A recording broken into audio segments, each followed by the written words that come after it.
आज का किस्सा। शोहेब जो कि एक मेंटल हॉस्पिटल में काम करते थे। ये वो हॉस्पिटल है जहाँ पर इन्होंने अपनी नौकरी की शुरुआत की और काफ़ी अच्छा काम किया। अब काम करते-करते तरक्कियाँ मिलती गई और अब बात यहाँ तक आ पहुँची थी कि उन्हें एक हॉस्पिटल की कमान दी जा रही थी, था वो भी मेंटल हॉस्पिटल। हालाँकि जहाँ पर ये काम कर रहे थे ये उससे काफ़ी दूर था, लेकिन अब तरक्की मिल रही हो और ज़िम्मेदारी ज़्यादा बढ़ रही हो, तनख्वाह ज़्यादा बढ़ रही हो, अथॉरिटी भी ज़्यादा बढ़ रही हो, तो कम ही लोग ऐसी ऑफ़र को ठुकराते हैं, जिनमें से शोहेब भी एक थे। कहानी जो है वो है बांग्लादेश की, बांग्लादेश के एक मेंटल हॉस्पिटल की। अब इनकी जब वहाँ पर ड्यूटी जॉइन होती है कुछ समय बाद, ये एक ऐसा डिसीजन लेते हैं जिसको लेकर ये आज भी कंफ्यूज है कि क्या उन्हें ये डिसीजन लेना चाहिए था। अगर मैं वो डिसीजन अपना उस समय ना लेता तो क्या कुछ अलग हो सकता था। क्या उस दिन जो खौफनाक हुआ उसको टाला जा सकता था। ये हजारों सवाल इस तरीके के शोहेब के मन में घूमते रहते हैं। लेकिन ऐसा भी क्या हुआ था हॉस्पिटल में उस रात कि जिस रात उनके डिसीजन से इतना कुछ बदल गया। ना ही सिर्फ उस हॉस्पिटल की रूपरेखा बदली बल्कि इनके जिंदगी की रूपरेखा भी बदल गई। शोएब कहीं ना कहीं आज उस डिसीजन की वजह से अपने आप को माफ नहीं कर पाते। हालांकि किस्मत में क्या लिखा है, कैसे होगा, आगे क्या होने वाला है, ये तो परमात्मा ही जानता है। इंसान तो स्पेकुलेशंस ही लगा सकता है। पर हम बढ़ते हैं उस किस्से की ओर और वहां पर हुई उस खौफनाक घटना की ओर, जिसकी वजह से शोहेब आज भी ये सब कुछ सोचते हैं, आज भी ये सब कुछ सोचकर डरते हैं, घबराते हैं और कहीं ना कहीं रिग्रेट करते हैं। जैसा कि मैंने कहा कि शोहेब ने काफ़ी साल एक हॉस्पिटल में, मेंटल हॉस्पिटल में नौकरी की और अब उनकी जो बदली है एक प्रमोशन के तौर पर दूसरे मेंटल हॉस्पिटल में हो जाती है और ये हॉस्पिटल थोड़ा सा खास था। पहली बात तो ये है कि ये हॉस्पिटल तब का था जब हमारे देश पर अंग्रेज शासन करते थे। तब तो बांग्लादेश भी भारत का हिस्सा ही था। पुरानी इमारत थी और जो ये कहानी है ये भी आज की नहीं है। जो इनके साथ वाक़यात हुए ये कहानी है तकरीबन 1993-94 के आसपास की। तब बहुत ज़्यादा सहूलतें भी नहीं होती थी और अंडर डेवलप्ड कंट्रीज़ में तो वैसे भी आज काफ़ी ज़्यादा सहूलतें हैं, लेकिन पहले हमारा जो सब कॉन्टिनेंट है उसमें इतना सहूलतें नहीं थी। लाइक ऐसे हॉस्पिटल्स में कुछ कैमरास वगैरह भी नहीं होते थे, बहुत ही रेयर है। लेकिन जैसा कि मैं कह रहा हूँ कि जो ये हॉस्पिटल था एक स्पेशल हॉस्पिटल था। इसमें काफ़ी ज़्यादा सिक्योरिटी का बंदोबस्त था लेकिन कैमरे नहीं थे। Security in the sense guards वगैरह, क्योंकि यहाँ पर जो पागल आते थे वो सिर्फ नॉर्मल कैटेगरी के नहीं होते थे। अब आप सोचेंगे अभी पागलों में कौन सी कैटेगरीज होगी, लाइक जैसे अब हर कोई इंसान पागल अपने आप को पागल तो मानता नहीं है। साइकोलॉजिकल इश्यूज होते हैं जिसकी वजह से ये डिसाइड किया जाता है कि इंसान का जो दिमागी संतुलन है वो ठीक नहीं है। एक तो वो कैटेगरी होगी। एक ऐसी कैटेगरी होती है कि जो किसी सदमे के साथ, सदमा होने की वजह से सदमा मिलता है और वो अपना आपा खो बैठते हैं। एक वो कैटेगरी होगी और एक बड़ी खास कैटेगरी थी जो खास तौर पर इस हॉस्पिटल में भेजी जाती थी। ऐसे मुजरिम, ऐसे कातिल या ऐसे क्रिमिनल्स होते थे जो क्राइम करने के बाद खुद को ये साबित करने की कोशिश किया करते थे कि वो तो पागल है, उनका दिमागी संतुलन ठीक नहीं है, जिसकी वजह से उन्होंने ये क्राइम कर दिया, उनको तो पता भी नहीं है। ऐसी कैटेगरी को भी इस हॉस्पिटल में लेकर आया जाता था और जो ये डॉक्टर साहब थे शोहेब, इनका मेन काम ये भी था कि ऐसे क्रिमिनल्स की काउंसलिंग करनी और उसमें से ये निष्कर्ष निकालना कि ये सच में पागल है या नहीं है। अगर नहीं है तो ये अपनी रिपोर्ट पेश करेंगे कोर्ट में और साबित किया जाएगा कि ये इंसान पागल नहीं है और उसके साथ उसको सजा दी जाए, या फिर ये इंसान सच में पागल है और इसके साथ रियायत बरती जाए, या जब तक ये ठीक नहीं होता।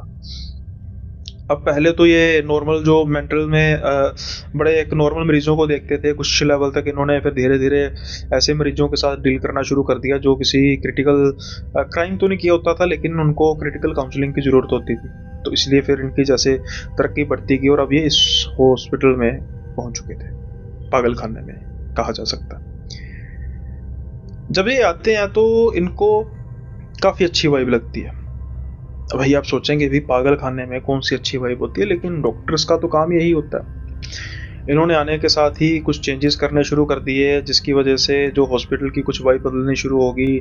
कुछ डिमांड्स होती थी जो वहाँ के पेशेंट्स होते थे, उनकी डिमांड्स को, जो वाजिब डिमांड्स होती थी उनको पूरा करना शुरू कर दिया। अब इनकी ज़िंदगी काफ़ी अच्छी चल रही थी और जो अथॉरिटीज़ हैं वो भी इनके काम से काफ़ी ज़्यादा खुश थी, क्योंकि जो काउंसलिंग थी इनकी अब स्पेशलिटी बन चुकी थी। ये स्पेशलाइज़ हो चुके थे काउंसलिंग में, और जिस भी का क्रिमिनल को भेजा जाता तो काफ़ी जल्दी ये पता लगा लेते थे कि वो सच में उसने क्राइम जो है अपने होशो-हवास में किया है या फिर वो सिर्फ़ ढोंग रच रहा है अपने आप को बचाने के लिए मानसिक संतुलन खोने का। अब 1 से 1 डेढ़ साल बीत जाता है इस बात को और काफ़ी अच्छा इनका चल रहा होता है। लेकिन सब कुछ तब चेंज होता है जब एक पेशेंट इनके पास आता है। ये भी उसी कैटेगरी में आता था कि उसने एक क्राइम किया था, और बाद में ये साबित करने की कोशिश की जाती है उस पेशेंट के द्वारा नहीं, बल्कि उसके वकीलों के द्वारा, कि इसका मानसिक संतुलन ठीक नहीं है।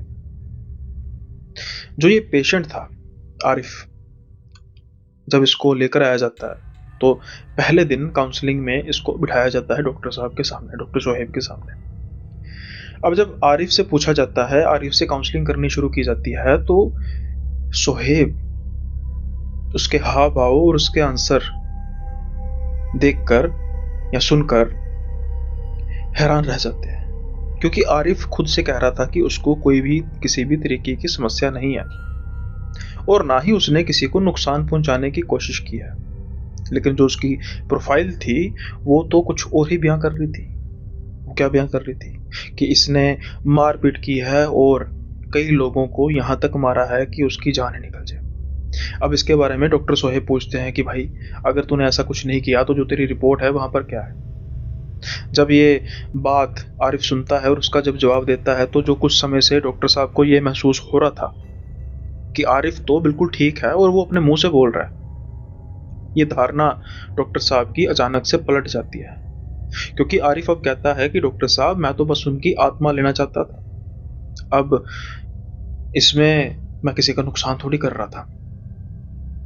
डॉक्टर साहब को यह बात काफी अटपटी लगती है। डॉक्टर साहब उसको पूछते हैं कि भाई आत्मा, ये क्या चक्कर है तेरा, मैं समझा नहीं। वो कहता है कि बस मुझे 40 लोगों की आत्मा चाहिए, ये उन्हीं लोगों में से एक थे, मैं तो बस इनसे आत्मा ले रहा था। अब डॉक्टर साहब झिल्लाकर कहते हैं कि भाई, मार कुटाई करके किसी को मार के तो उसकी आत्मा निकाली जा सकती है कि वैसे ही निकल जाएगी। जब ये डॉक्टर साहब उसको कहते हैं, उसके बाद आरिफ काफी अजीब से तरीके से इनकी तरफ देख के मुस्कुराने लग पड़ता है और कहता है कि अब वो खुद ब खुद ही ऐसे हालात पैदा कर रहे थे कि जिससे उनको मार पड़े। मैं उनको मारना नहीं चाहता था, मैं फिर से यही कह रहा हूँ, और ना ही मुझे किसी तरीके की समस्या है। डॉक्टर साहब, आप चाहे मेरी रिपोर्ट भेज दीजिए और मैं कोर्ट में भी ये बोलने को तैयार हूँ कि मुझे किसी तरीके की समस्या नहीं है, लेकिन फिर भी अगर आप चाहते हैं तो ठीक है।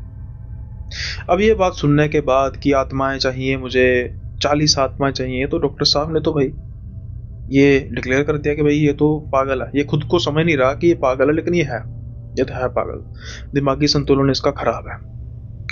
लेकिन ये वो पॉइंट था जहां पर डॉक्टर साहब ने अपनी जिंदगी की सबसे बड़ी गलती की, और इसका खामियाजा शायद वो ताउम्र भुगते। जो ये पेशेंट था ना, ये खुद को पागल समझे ना समझे, डॉक्टर साहब ने तो उसको पागल डिक्लेयर कर ही लिया था, लेकिन जो उसके हाव भाव थे सच में पागलों जैसे थे नहीं। अब पहली रात जब इसको लॉकअप में डाला जाता है, तो आमतौर पर जो पेशेंट्स होते हैं इनका एक रूटीन होता है कि इनको मेडिसिन दी जाती है ताकि ये इनको रात के समय में ये सो सकें, उल्टी सीधी हरकतें ना करें। तो इसको भी इसी कैटेगरी में रखा गया कि जिसको मेंटल स्ट्रेस ना हो, इसको दिमागी जो है वो रेस्ट चाहिए। अब जो मेडिसिन दी जाती थी वो इतनी स्ट्रॉन्ग होती थी कि खाने के कुछ ही समय बाद पेशेंट को होश ही नहीं रहती थी, वो लगभग बेहोशी की हालत में चले जाते थे। अब पहले दिन आरिफ को भी ये दवाई दी गई, लेकिन कुछ समय बाद उसके सेल से आवाज आनी शुरू हो जाती है और वो कहता है कि मुझे कॉपी और पेन चाहिए, मैंने कुछ लिखना है। अब जब ये बात कोई गार्ड वगैरह सुनता है तो पहले तो उसको डांटने की कोशिश करता है कि भाई क्या कॉपी पेन, तू सोया कैसे नहीं, तुझे तो दवाई दी थी। हैरानी वाली बात थी, लेकिन गार्ड्स वगैरह को इतनी नॉलेज होती नहीं कि दवाई कितनी स्ट्रांग होती है और क्या सिस्टम होता है, इसलिए उसने इमरजेंसी में डॉक्टर साहब को बुलाया। अब जब डॉक्टर साहब वहाँ पे जाते हैं, वो स्लिप वगैरह देख के सबसे पहले हैरान होते हैं कि भाई इसको इतनी स्ट्रांग डोज दी गई है और उसके बावजूद ये सोया नहीं, बड़ी अजीब बात है। लेकिन कुछ केसेस में ऐसा होता है कि हाई डोज देने के बावजूद भी पेशेंट को नींद नहीं आती, ये कोई बहुत अनयूजुअल बात नहीं थी। वो मांग रहा था कि मुझे एक कॉपी पेन चाहिए, मैं कुछ लिखना चाहता हूँ। कायदे के मुताबिक कॉपी पेन दिया नहीं जा सकता। कॉपी दी जा सकती है लेकिन पेन नहीं दिया जा सकता, क्योंकि पेन को जो पागल है या जो पेशेंट है वो अपने हथियार के तौर पर अपने आप को नुकसान पहुंचाने के लिए इस्तेमाल में लेकर आ सकता है। तो इसलिए उसको पेन की जगह एक चौक दिया गया जो वो दीवारों पर लिख सकता था चाहे तो। इसके लिए आरिफ बहुत जल्दी मान गया और ये बात डॉक्टर साहब को बहुत अटपटी भी लगी कि उसने किसी भी तरीके का कोई विरोध नहीं किया और उसको जैसा कहा गया वो वैसा मान गया। अब आरिफ के आने से हॉस्पिटल में बदलाव होने लग पड़े। थोड़े बहुत नहीं, बहुत ज्यादा बदलाव। उस समय में जब पेशेंट्स को छोड़ा जाता था घूमने के लिए गार्डन में या फिर नॉर्मल मेस वगैरह में, तो उसने बहुत जल्दी पेशेंट्स को इन्फ्लुएंस करना शुरू कर दिया। पेशेंट्स को तो जैसे उनका लीडर मिल गया, और वो भी पेशेंट्स थे जो काफ़ी अल्ट्रा कैटेगरी में आते थे। अल्ट्रा कैटेगरी का सेंस मतलब कि जिनकी जो दिमागी संतुलन था कोई बहुत ज़्यादा बढ़िया नहीं था, लेकिन उनको जब काउंसलिंग उनकी की जाती वो काफ़ी ज़्यादा छटपटाते, उनको काफ़ी अलग अलग तरह के दौरे पड़ते, काफ़ी अलग अलग तरीके का बिहेव करते। लेकिन डॉक्टर साहब ये चीज़ को नोटिस कर रहे थे कि कुछ ही समय में वो सारे के सारे पेशेंट्स जो हैं उनमें अजीब से तरीके का बदलाव आना शुरू हो गया है। कैसा बदलाव कि वो शांत पड़ते जा रहे हैं, वो आरिफ की बात को मानते हैं, वो जैसा करता है वैसे ही, वो जैसा कहता है वैसे ही करते हैं साथ के साथ ही। अब वो ऐसा बिहेव कर रहे हैं कि जैसे वो काफ़ी नॉर्मल पर्सन है, ठीक वैसे ही जैसे आरिफ। ये बदलाव जो था ना ही सिर्फ पेशेंट्स में आया बल्कि स्टाफ में काफ़ी बदलाव था।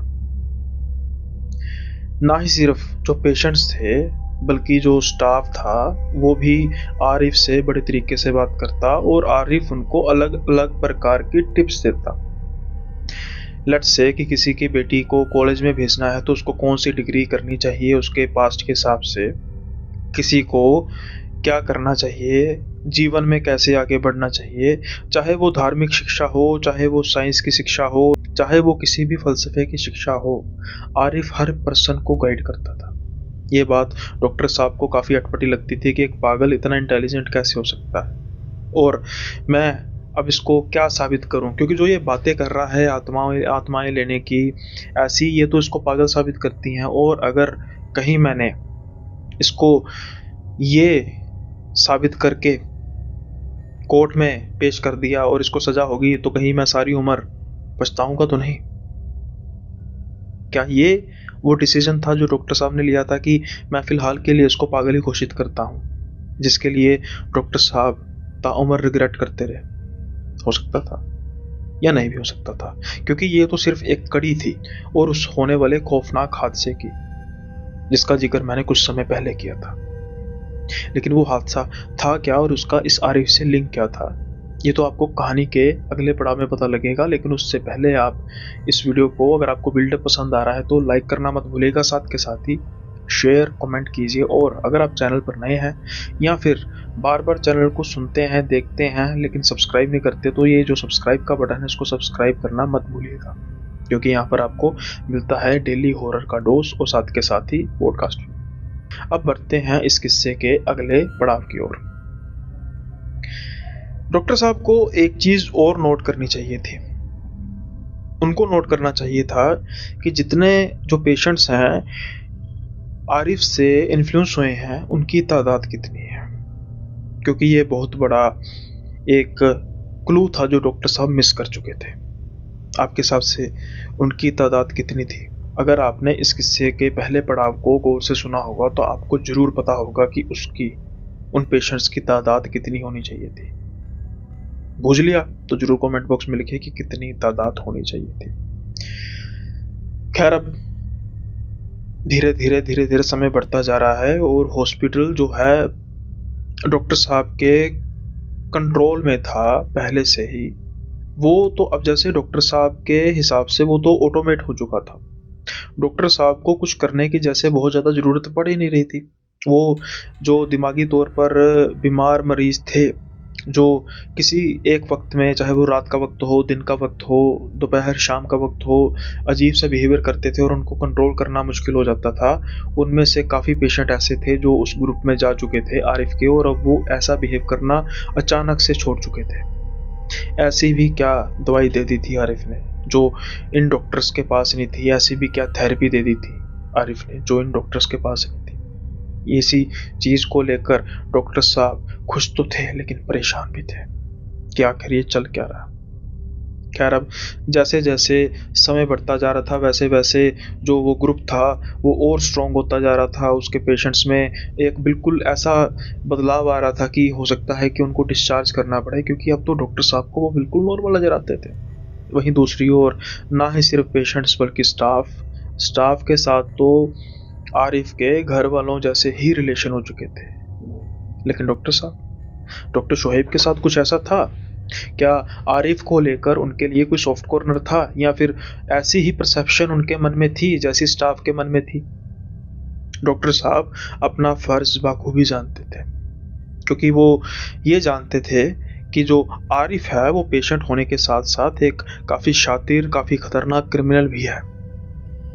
वो क्या चाल चल रहा है, क्या सोच रहा है, इसके बारे में डॉक्टर आरिफ जानते तो नहीं थे, लेकिन वो इस चीज़ को लेकर श्योर थे कि उसके मन में जो भी चल रहा है वो कुछ नेक नहीं है, वरना वो यहाँ पर नहीं होता। जब भी उससे काउंसलिंग की जाती, उस काउंसलिंग के 90% पार्ट में आरिफ बिल्कुल सही, बिल्कुल ठीक लगता, लेकिन 10% हिस्सा ऐसा होता जहाँ पर डॉक्टर साहब विश्वास करते करते रह जाते कि नहीं, ये दिमागी तौर पर ठीक नहीं है। अब हम उस बात पर आते हैं कि वो चौक दीवारों पर क्या लिखता था। वो कुछ लिखता नहीं था, वो कुछ बनाता था। अजीब सी तरीके के पेंटिंग्स होती थी जो वो दीवारों पर बनाता था। हर रोज उनको मिटाता और नई पेंटिंग्स होती। लेकिन अब इस चीज में एक नया मोड़ आता है। वो नया मोड़ क्या था कि धीरे धीरे वो बाकी सारे पेशेंट्स भी थे जो उसके ग्रुप का हिस्सा थे, उन्होंने भी चौक मांगना शुरू कर दिया और उन्होंने भी दीवारों पर हूबहू ऐसी ही तस्वीरें, ऐसी ही पेंटिंग्स बनानी शुरू कर दी जैसी आरिफ बनाता था। ऐसा कैसे पॉसिबल हो सकता है? क्योंकि जो आरिफ की पेंटिंग्स थी वो काफ़ी इंटेंस होती थी, इंटेंस ग्राफिक्स होते थे, जो एक, जिसे कहते हैं कि हुनर वाला पेंटर ही बना सकता था। जो आरिफ में हो सकता था, इसमें कोई बड़ी बात नहीं, लेकिन ऐसा कैसे है कि बाकी सारे के सारे ग्रुप को रातों रात कोई हुनर आ गया हो और वो सटीक वैसे ही पेंटिंग्स बनाते थे जैसे आरिफ बनाता था। अगर वो आरिफ की पेंटिंग के बनाई पेंटिंग के अलावा भी कोई पेंटिंग बनाते थे तो वो इतनी सटीक होती थी कि कोई ये कह ही नहीं सकता था कि ये उस आदमी ने बनाई है जो दिमागी तौर पर संतुलन में, जिसका दिमाग संतुलित नहीं है। ऐसे लगता है कि एक बेहद शानदार पेंटर की एक क्रिएशन है। अब डॉक्टर साहब को कुछ खटकने लगा और फिर वो दिन आता है जिस दिन डॉक्टर साहब घबराए, खूब घबराए, क्योंकि जब एक रात सबको सेल में डाला जाता है, अगले दिन जब सबको बाहर आने के लिए कहा जाता है तो जो गार्ड है एक सेल में जाता है और देखकर वो चीखें मारनी शुरू कर देता है। ऐसा भी क्या हुआ था? क्योंकि उस सेल में जिस पेशेंट को होना चाहिए था वहां पर उसकी लाश पड़ी थी। अब इसमें भी क्या अनयूजुअल बात होगी? कोई मर भी तो सकता है, लेकिन एक सेल जहां पर एक बिस्तर पड़ा है, बिस्तर पर चादर है, यानी कपड़ा है, गद्दा है, उसके ऊपर एक लाश पड़ी है जली हुई, जिसमें से धुआं निकल रहा है और बिस्तर और चादर को आग ही नहीं लगी। क्या ऐसा हो सकता है? बेयरली इम्पॉसिबल। हालांकि मैं कह देता हूं कि ऐसी एक बीमारी होती है जिसमें से इनर इग्निशन होता है। आप उस बीमारी का नाम लिख सकते हैं, गूगल पे सर्च करके जरूर लिख दीजिए। कुछ केसेस ऐसे आए हैं काफ़ी पुराने समय में भी, आपके समय में भी, तो वो एक बीमारी भी होती है। लेकिन क्या उस चीज़ का इस बीमारी से कोई लिंक था? वैसे तो वो साइंटिफिकली पॉसिबल है, लेकिन 99.9% साइंटिफिकली तभी पॉसिबल होता है जब किसी पर्सन ने अल्कोहल पी लिया हो बहुत ज़्यादा। और कोई ऐसा उसके एंजाइम्स होते हैं जिससे वो इग्नेट हो जाता है अंदर से और जल जाता है। लेकिन चद्दर और गद्दे को तो आग लगी ही नहीं थी, पेशेंट के जलने के बावजूद। ये तो सबकी समझ से बालातर था। अब जांच की टीम आई, फोरेंसिक जितना उस समय अवेलेबल था सब कुछ किया गया, लेकिन सबके होश उड़े के उड़े रह चुके थे कि ये पॉसिबल कैसे हो सकता। और सबसे ज़्यादा जो घबराए हुए थे वो थे डॉक्टर साहब, क्योंकि ठीक एक दिन पहले इस पेशेंट की काउंसलिंग की गई थी और ये उसी ग्रुप का हिस्सा था जिसकी बात मैं कर रहा था, आरिफ के ग्रुप का हिस्सा, जिसको तो डॉक्टर साहब ये समझ रहे थे कि ये ग्रुप तो बिल्कुल बहुत जल्दी ठीक हो रहा है और इनमें से मुझे लगता है कि कईयों को तो डिस्चार्ज करना पड़ेगा, उनमें से ये पेशेंट भी था। लेकिन एक दिन पहले की गई काउंसलिंग में ये पेशेंट ठीक वैसे ही बिहेव कर रहा था जैसे आरिफ के आने से पहले कर रहा था। ये बार बार बड़बड़ाया जा रहा था कि मुझे यहाँ से निकालो, नहीं तो मैं मारा जाऊंगा। बार बार एक ही बात, जिसका जवाब जब डॉक्टर साहब पूछते उसके पास इसका जवाब नहीं था कि कैसे मारा जाऊंगा, बस उसको जैसे अपने सामने मौत नजर आ रही थी। डॉक्टर साहब ने उसकी बात नहीं मानी। कि ये वो डिसीजन था जो डॉक्टर साहब ने लिया और जिसको लेकर वो रिग्रेट करते हैं। हो सकता है कि ये भी उस कड़ी का हिस्सा हो, लेकिन पॉसिबली ये वो डिसीजन नहीं था, क्योंकि इसके बाद फिर जो और होने वाला था वो तो इससे भी ज्यादा भयानक था। अभी कुछ ही दिन बीते थे कि सेम यही घटना होती है एक और पेशेंट के साथ। सुबह जब उसके सेल में देखा जाता है तो वो ठीक वैसे ही जली हुई हालत में पाया जाता है और ठीक एक दिन पहले डॉक्टर साहब के साथ उसकी काउंसलिंग होती है और वो ठीक वही बातें कहता है जो उससे पहले वाला पेशेंट कह रहा था। और आज वो भी पेशेंट इस दुनिया में नहीं था। ये एक नॉर्मल बात हो सकती है, आना जाना लगा रहता है, लेकिन वो कैसे गया ये बात बेहद खतरनाक थी। जो कुछ समय से हॉस्पिटल का माहौल एक बिल्कुल नॉर्मल सा हो चला था, अब फिर से वहां पर एक दहशत फैल चुकी थी। तो स्टाफ आरिफ को बहुत बढ़ चढ़कर सम्मानित करता था, वो आरिफ से डर रहा था, क्योंकि कहीं ना कहीं ये महसूस हो रहा था कि इसमें कहीं आरिफ का हाथ तो नहीं, क्योंकि ये पेशेंट भी उसी ग्रुप का हिस्सा था। अब डॉक्टर साहब जाते हैं उस पेशेंट के सेल में जहां उसकी डेथ हुई थी और जो एक दिन पहले उसने पेंटिंग्स बनाई थी उसको गौर करना शुरू करते हैं। उस समय कैमरा फोन्स तो होते नहीं थे, बहुत मुश्किल, फोन ही भी मुश्किल से होते होंगे। तो उन्होंने एक कैमरामैन को बुलवाया और कैमरामैन को बुलवाने के बाद उन्होंने उसकी फोटोज को खिंचाया। फोटोज खींचने के बाद उसके डेवलप करवा के अब डॉक्टर साहब ने उस पर स्टडी करना शुरू कर दिया कि आखिर ये जो पेंटिंग्स हैं, आखिर ये जो आकृतियां हैं वो है किस चीज़ की। डॉक्टर साहब शुरू से काफ़ी होनहार रहे हैं। लाइब्रेरीज में गए, कुछ लोगों के पास गए, फिर जाकर उन्होंने कुछ आलिमों को ढूंढना शुरू किया और वहां पर जाकर उनको जवाब मिलने शुरू हुए कि ये जाहिर ही कोई शैतान की पूजा की जा रही है आपके हॉस्पिटल में, और जो कुछ कर रहा है शैतान कर रहा है। लेकिन वो शैतान है कौन? क्या वो आरिफ है? आज महीनों बाद डॉक्टर साहब को एक बात याद आती है। वो कहता है कि मैं आत्माएं लेने आया हूं। मार पीट कर आत्माएं कैसे ली जा सकती हैं? ये बात डॉक्टर साहब के समझ में तो तब भी नहीं आई थी, अब भी नहीं आ रही थी। अब डॉक्टर साहब काफी गुस्से में आरिफ की तरफ जाते हैं। आरिफ उनकी तरफ देख के मुस्कुरा रहा था जैसे वो पहले ही मुस्कुराता था, जैसे वो काउंसलिंग में मुस्कुराता था। आज आरिफ की काउंसलिंग समय से पहले ही की जाती है।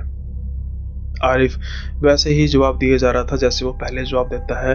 डॉक्टर साहब गुस्से में थे, लेकिन वो वैसे ही सवाल पूछ रहे थे जैसे वो पहले पूछा करते थे। लेकिन जब फिर वहां पर घूम फिर कर बात आती है आत्माओं की, तो आरिफ का जब जवाब सुनते हैं डॉक्टर साहब, अब वो आरिफ के सामने उन फोटोग्राफ्स को रखते हैं और कुछ पूछते हैं कि क्या इसका कनेक्शन शैतान से है जिसको तुम पूछते हो? जो आरिफ हमेशा डॉक्टर साहब को देखकर मुस्कुराता रहता था, अब वो डॉक्टर साहब को देखकर काफी ज्यादा डरा हुआ लग रहा था, जैसे कि उसकी पोल खुल गई हो।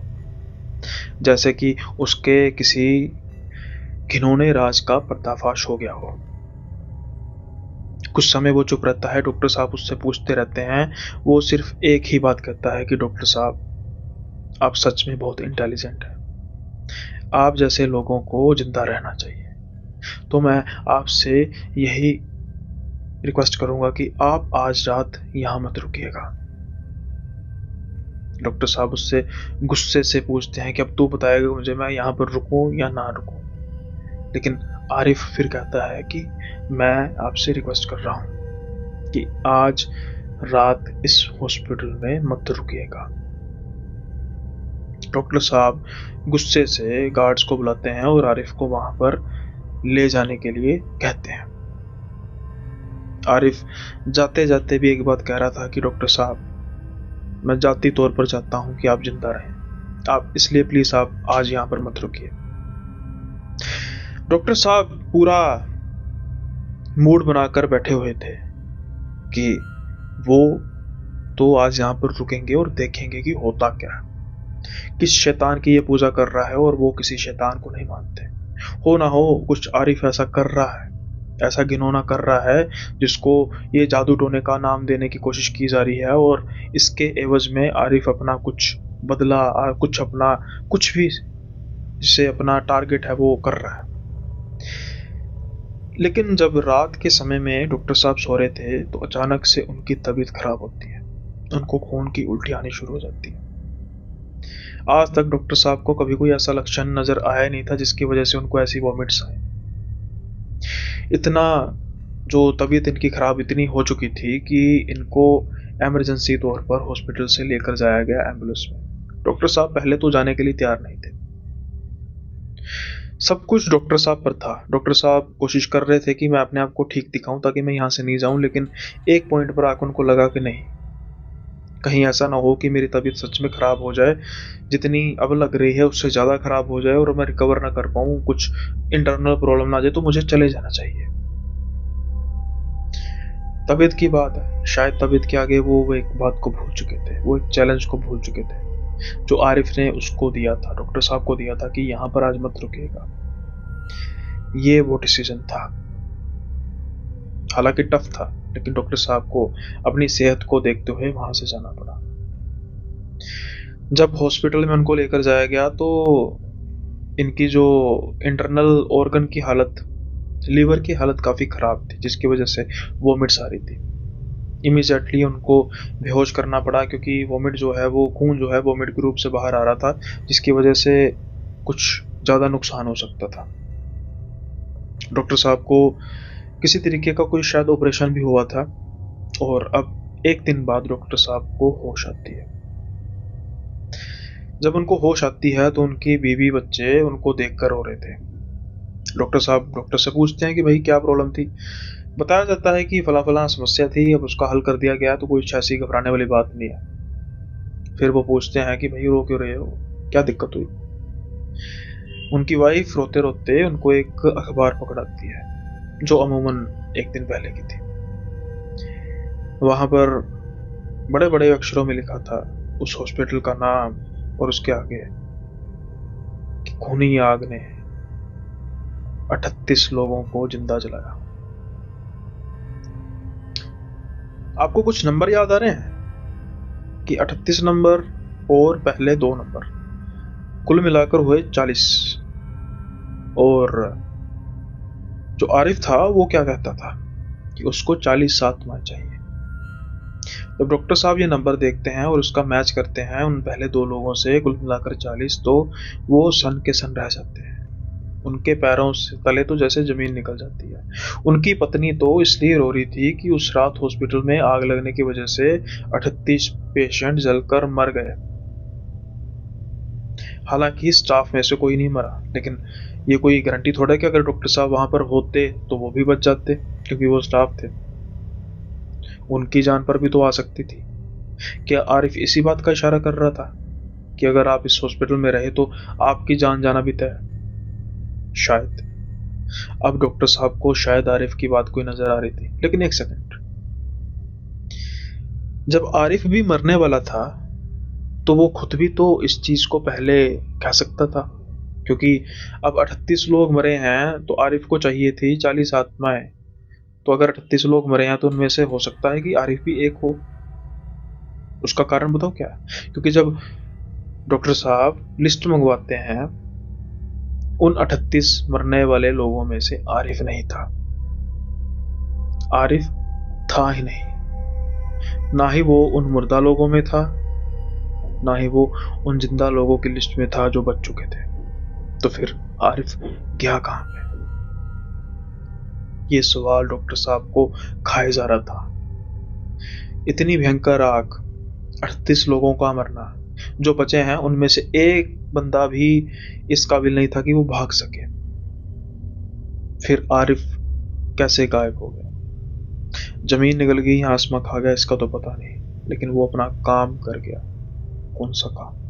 40 आत्माओं को लेकर जाने का।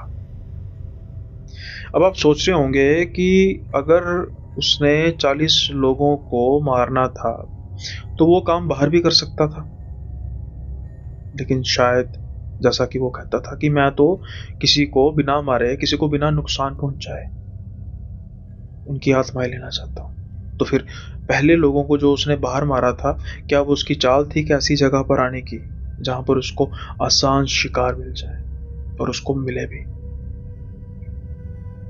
और जो पहले 2 मरे थे उनको कैसे आग लगी, इसका पता ही नहीं। और जो 38 मरे थे उनका भी जो रिपोर्ट में आया था कि इस ऐसी आग से कोई लिंक ही नहीं था कि उनको बर्न हुआ, तो जैसे कि वो खुद ब खुद जल गए। यानी कि आरिफ ने उनको टच तक नहीं किया और वो जलकर मर गए। और वो 38 लोग वही थे जो आरिफ के ग्रुप का हिस्सा थे। अब आप समझ ही गए होंगे कि आरिफ ने जो एक ग्रुप बनाया था उसमें कितने लोग थे। उसमें थे 40 लोग, और वही 40 के 40 लोग जलकर मरे जो आरिफ के ग्रुप का हिस्सा थे। आज इन बातों को कई साल बीत चुके हैं, लेकिन डॉक्टर साहब आज भी अपने उस डिसीजन पर रिग्रेट करते हैं। वो सोचते हैं कि चाहे मैं मर भी जाता, मुझे इस चीज़ से कोई गिला नहीं, लेकिन मुझे शायद सच का पता तो लगता। हाँ, इतना जरूर है कि वो आरिफ कोई इंसान तो था नहीं। निश्चित तौर पर ही वो या तो शैतान था या फिर शैतान का भेजा हुआ दूत, जो लोगों की आत्माओं का शिकार करता है। और उसको शिकार मिला भी ऐसी आत्माओं को जो नॉर्मल तो थी नहीं। जैसी आत्माएं शैतान को चाहिए होती हैं, ठीक वैसे ही आत्माओं के शिकार के लिए वह उस हॉस्पिटल में आया, पागल खाने में आया, और उसने शिकार किया, और उसके बाद उसका नामो निशान तक नहीं। डॉक्टर साहब ने पीछा तो छोड़ा नहीं। डॉक्टर साहब ने आरिफ की हिस्ट्री को पता करने की कोशिश की कि कहाँ उसका जन्म हुआ, उसके कोई रिश्तेदार, उसका कोई माँ बाप, लेकिन कोई भी ऐसी हिस्ट्री नहीं मिली। जो भी मिला सब जाली। फिर वो कौन था, क्या था, कहाँ से आया था, कहाँ चला गया? ये सवाल शायद डॉक्टर साहब के साथ ही चले जाएंगे, क्योंकि इन सभी सवालों के जवाब एक इंसान के पास थे, और वो इंसान अब गायब हो चुका था। आई होप ये किस्सा जो है ये आपको पसंद आया होगा, और अगर आपको पसंद आया है तो इसको लाइक, शेयर, सब्सक्राइब करना मत भूलिएगा। अब अगला जो किस्सा है वो ऐसा है कि जैसे हमें कोई बुजुर्ग इंसान कहते हैं कि किसी की बात मान लेनी चाहिए, तो उसी दायरे में आता है। और जब उनकी बात ना मानी जाए तो फिर उसका अंजाम कई बार बुरा भी होता है, और कई बार एक वार्निंग भी होती है कि बहुत बुरा हो सकता है। यही जो अंजाम हुआ रेखा और उषा के साथ। रेखा और उषा आज वैसे दोनों बहने बहने हैं, और दोनों की उम्र जो है वो तकरीबन अब 40 के आसपास है, 40-42 के आसपास है। एक 2-3 साल का फर्क है। लेकिन बात ये तब की है जब ये अपने नाना जी के घर जाती थी छोटे होते, जब कभी कभार टाइम मिलता था, वहां पर खूब खेला करती थी। और एक पीछे उनके घर के बागीचा होता था जहां पर अलग अलग तरह के पेड़ उगे थे। जामुन के पेड़, सेब के पेड़, और भी जो पेड़ होते हैं, अनार का पेड़, इमली का पेड़, अमरूद का पेड़। अब जो बाकी पेड़ थे, सेब का पेड़, क्योंकि जो इलाका था वो थोड़ा थोड़ा पहाड़ी था, तो सेब भी वहां पर उगता था। जामुन का पेड़, इन सब से फल निकलते थे काफी अच्छे। लेकिन नाना जी कभी भी एक पेड़ से फल तोड़ने नहीं देते थे, चाहे जितने मर्जी पक जाए। वो था अमरूद का पेड़। अमरूद का पेड़ वैसे छोटे पेड़ों की श्रेणी में आता है जो बहुत ऊंचा नहीं होता, ना ही उसका तना बहुत मोटा होता है, लेकिन वो पेड़ काफी अजीब से तरीके का था, क्योंकि वो पेड़ बहुत ऊंचा पेड़ था, साथ के साथ ही उसका जो तना था वो भी ऐसे मोटा था जैसे किसी जामुन के पेड़ का मोटा। ये बात काफी ज्यादा अजीब तो लगती थी, लेकिन ये बच्चियां थी तो इनको बहुत ज्यादा कुछ पता था नहीं इसके बारे में। हाँ, इनके एक तो मन में चीज आती रहती थी कि हमें नाना जी अमरूद खाने क्यों नहीं देते। उसका कारण उन्हें नहीं पता था और ना ही वो कुछ बताते थे इसके बारे में, बस मना किया गया था। अब यहाँ पर जो गलती है हम बड़े बुजुर्गों की भी कह सकते हैं, क्योंकि जिंदा रहते रहते तो वो किसी चीज को कंट्रोल कर सकते हैं, लेकिन वो ये भूल जाते हैं कि दुनिया से एक दिन जाना भी पड़ता है। और जब जाना होता है तो जो वो राज अपने साथ लेकर चले हैं उसको बताना भी तो चाहिए। जाने वाले इंसान का कुछ पता थोड़ा लगता है कि वो कब चला जाएगा, इसलिए समय रहते राजों से पर्दा उठा देना चाहिए। इन्होंने नहीं किया, इनके नाना जी ने। अब एक बार इनके नाना जी बस चल बसे, समय आ गया चल बसे। लेकिन ये जो राज था वो तो राज ही रह गया कि आखिर अमरूद जो है वो क्यों आखिर अमरूद जो है वो क्यों नहीं खाना। अब ये उस वक्त आई थी जब इनके नाना जी स्वर्ग सिधार गए थे, और उस वजह से उस चीज की तरफ तो उनका ध्यान जाना नहीं था, मातम का माहौल था। लेकिन उसके अगले साल जब छुट्टियां थी, ये अपने घर आई, नाना जी के घर आई, और अब इनके मन में लालसा जागी उस पेड़ को देखकर, उनके अमरूद को देखकर, कि मन में तो आया ही होगा कि भाई अब नाना जी कहाँ देखेंगे। पता नहीं किस बात के लिए मना करते थे, कहीं उनको इतने अमरूद पसंद तो नहीं थे कि वो खुद ही खा जाते थे। हालांकि ऐसा भी नहीं था, क्योंकि कभी उन्होंने ऐसा देखा नहीं कि उस पेड़ पर कोई फल लगा ना हो। फल लगे होते थे, पकते पकते जाते थे। हाँ, एक चीज और गौर करने वाली है, या दो चीजें और गौर करने वाली है, कि ना हमने उस पेड़ का फल कभी जमीन पर गिरे हुए देखा, जो कि एक यूजुअल बात होती है। जिस पेड़ के फल पक जाते हैं बहुत ज्यादा, वो खुद ब खुद जमीन पर गिर जाते हैं, जो कि आसपास के पेड़ों के साथ होता था, वो जामुन था, अनार था या सेब थे। लेकिन यहाँ पर क्या हुआ, यहाँ पर तो कभी उन्होंने किसी भी अमरूद को नीचे गिरे हुए देखा नहीं था। और फल मीठा हो अमरूद जैसा तो पक्षी छोड़ते नहीं है, खास तौर पर तोते वगैरह। उन्होंने उस पेड़ पर आज तक कभी पक्षी को देखा ही नहीं था। यही दो चीजें वो गौर कर रही थी आज भी उस पेड़ की तरफ देख के।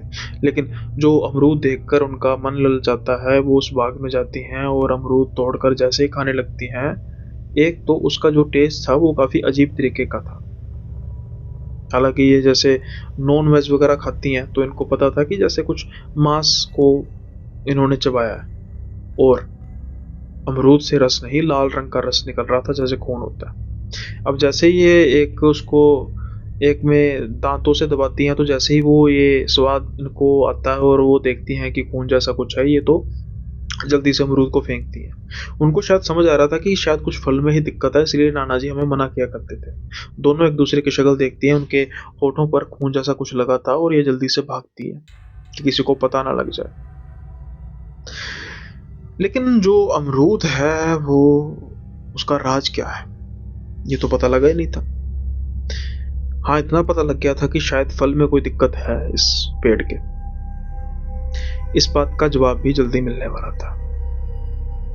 अब एक आधा दिन बीतता है, रात को ये छत पर सो रही थी। कुछ समय बाद इनकी जाग खुलती है, बातें करना शुरू करती हैं। नींद आ नहीं रही थी, और बातें करते करते ये उस तरफ जाती हैं, छत के उस हिस्से की तरफ जाती हैं जहां से वो बगीचा नजर आता था। लेकिन जैसे ही ये बागीचे की तरफ देखती हैं तो इनके होश उड़ जाते हैं।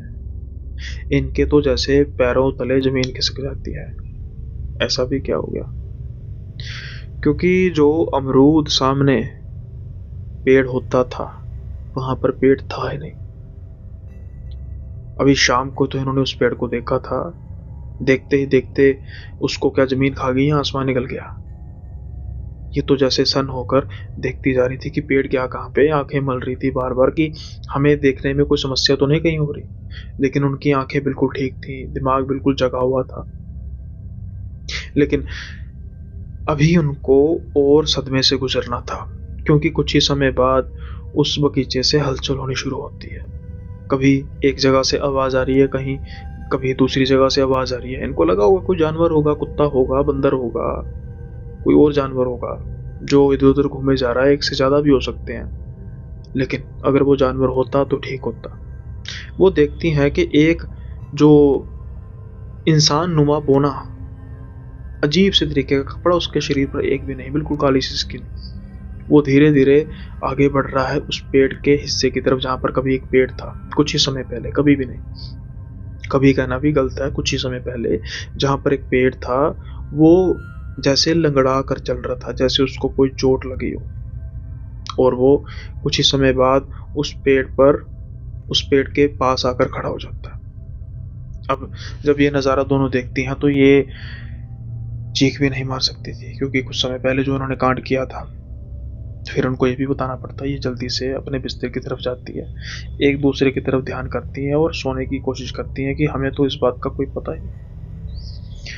अब जब ये सुबह उठती हैं तो सबसे पहले ये उस दोबारा हिस्से की तरफ जाती हैं छत के, जहाँ से वो बगीचा नजर आता था। और जब वहां पर वो देखती हैं तो वो पेड़ वैसे ही लगा था।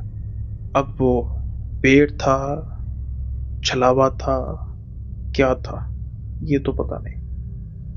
लेकिन उस वक्त से लेकर आज तक ये कभी उस बगीचे की तरफ नहीं गई। हाँ, कुछ समय पहले इन्हें पता लगा था कि वो पेड़ गायब हो गया रातों रात, और उसके बाद वो कभी नजर नहीं आया। जिस दिन वो बोना सा लंगड़ा कर चल रहा था, उस दिन तो इन्होंने फल खाया था उस पेड़ का, कहीं उसको घायल तो नहीं कर दिया। नाना जी के पास कौन सा राज था जिसको वो दबाए बैठे थे? क्या उन्होंने भी कुछ इस तरीके का एक्सपीरियंस किया था? अगर किया था तो क्या उनको बता देना चाहिए था, या फिर उनको पागल समझा जाता?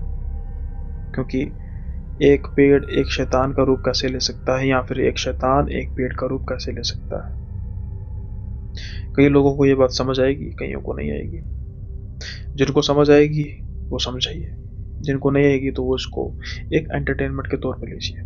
लेकिन किस्सा था बड़ा दिलचस्प। अगली बार अगर आप जब किसी अमरूद को खाएं, वहां से खून निकले, तो समझ आइएगा कि आपने किसी शैतान को जख्मी कर दिया है।